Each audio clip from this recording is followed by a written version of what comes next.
Hello everybody, this is Fernando for the latest Mafia and Gangsters video.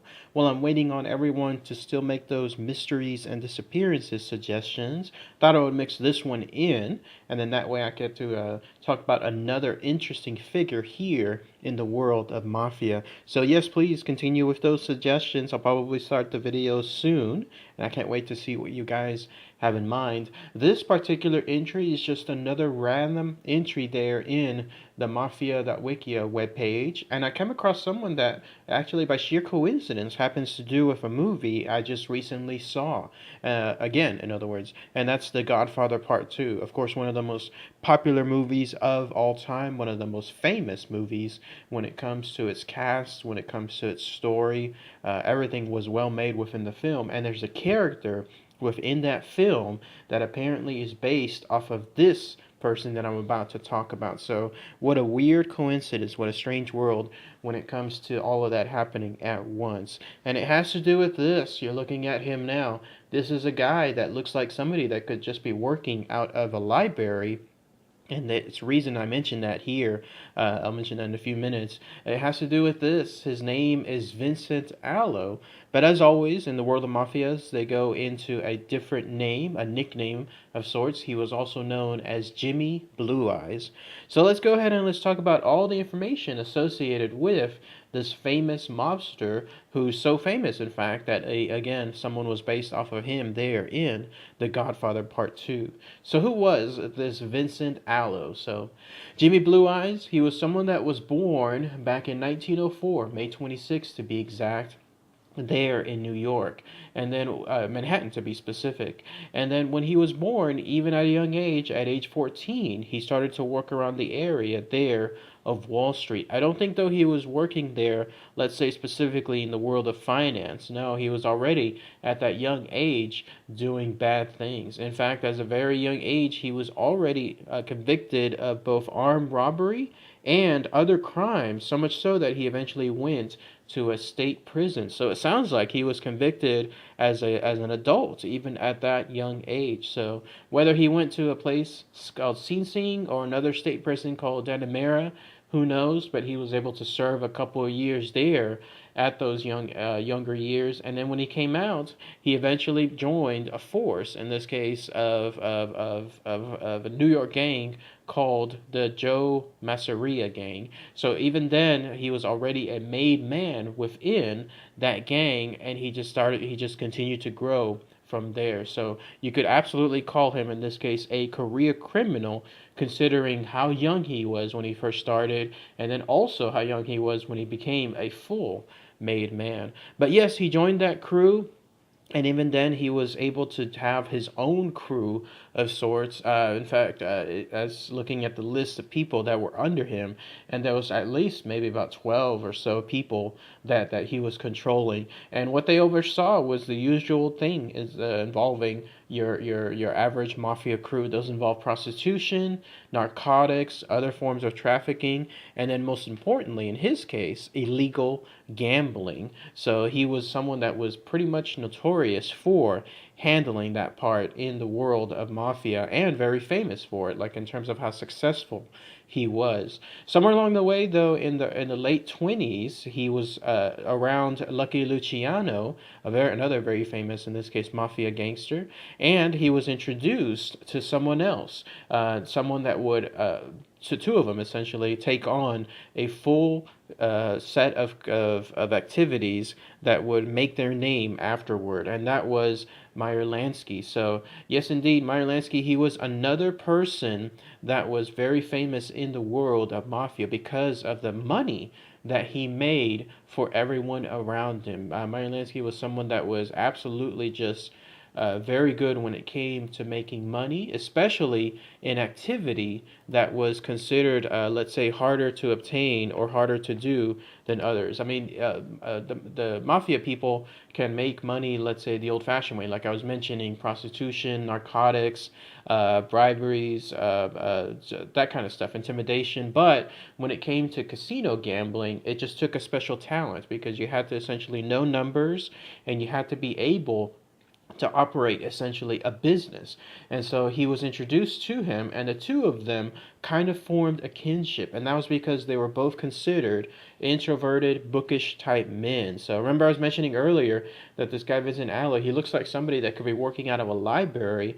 That's not like something like that's a diss. No, in this case, they were both considered pretty intelligent men that could run numbers in their head, men that knew how to make those numbers work, men that knew how to run a business as well. And so they used all those talents to then start focusing on casinos, and that would make just boatloads of money for the mafia members. Remember, at the end of the day, when it comes to the world of mafia and gangsters, every single activity is just pretty much towards one thing, and that's making money. And in a weird way, both of them strived to just be legitimate businessmen. So, and even though they did so with illegal activity, they did so in a manner, though, that they thought that they, like, it's almost as if they were running a Fortune 500 company. To them, it was just business. Whether it was illegal or not, that was, of course, for the state and the courts to decide, but they operated as if it was a legitimate thing. So that's why they essentially clicked. That's why they were able to,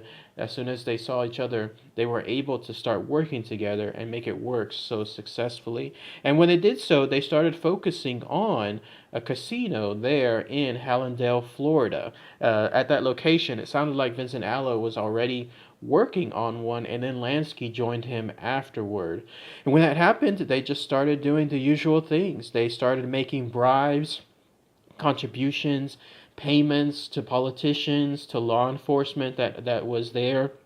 But when I was reading the information, it sounded like a casino wasn't illegal at that time there in Florida, but they made it work. They were able to do and just basically let's say, grease all the palms of everyone there within that location, that when they opened their first casino, they practically had no opposition. Nobody told them, hey, obviously they can't do this. No, in this case, they opened up that illegal casino, and it was a success. So much so that eventually they opened up a second casino. Again, they used all of their talents in this case to be able to do so. This guy Vincent Allo especially was able to use his ability, his intelligence to create this success. And they were able to do so pretty much up until 1947 or sorts, until finally this stuff caught up with them. Somebody came along the way, either law enforcement or a new wave of politicians, whatever was the case, but eventually they would be forced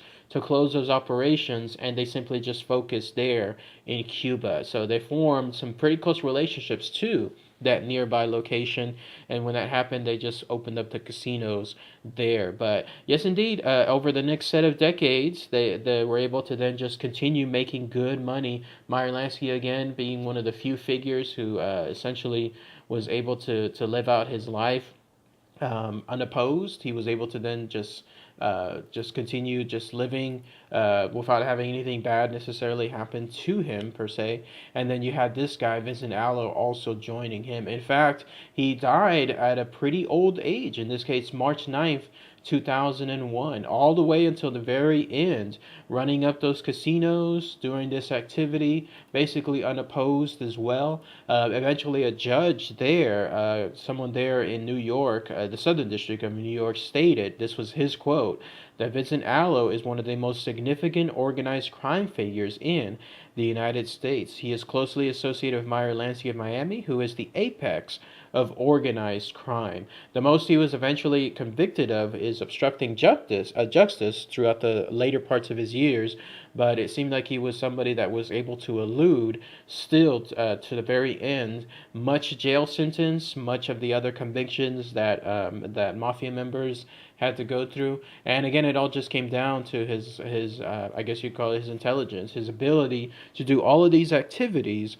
while still being able to remain in secret, to not have the people that could convict him have the proof they needed, and he was able to make it all work at the same time. So a rare figure again when it comes into the world of mafia and gangsters. So eventually though, Vincent Allo, he just died of old age, natural causes in fact, at the age of 96, and you're looking at his cemetery now. It's one of those larger ones too that you see within most cemeteries out there. So if you wanted to go see somebody that was not that famous, like not, let's say, a known name figure that just automatically comes to mind throughout the masses when it comes to the world of mafia and gangsters, but somebody that ran the operations behind the scenes, somebody that could truly make things work.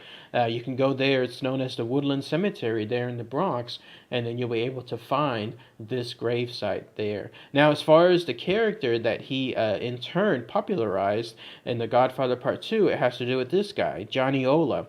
He was someone that, in a very famous quote, was known as the Sicilian messenger boy for one of the other famous characters there, Hyman Roth in The Godfather Part Two. So somewhere along the way, in this case Mario Puzo or Francis Ford Coppola, they were inspired by Vincent Allo and the success he had, and so they incorporated his character or based his life on this character there, Johnny Ola, and he became history essentially within the world of mafia. So kind of weird way. He may not have been remembered as much in his real life. Again, not like a household name figure in that world, but in the world of film, he will always be immortalized because of the character of Johnny Ola, seen as, I guess, as the right-hand man of in this case, Hyman Roth. So kind of weird way, again, how that world works, how eventually something else made him so popular, and then that was it. So, but that's it. That's all the information associated with this guy, this very unassuming man, in this case Vincent Allo, this librarian, this bookworm of sorts, known as Jimmy Blue Eyes, who quietly but surely was able to make a very successful life there in the world of the mafia, especially the family that he worked for, the Genovese crime family, and all the associates who did so that worked under him.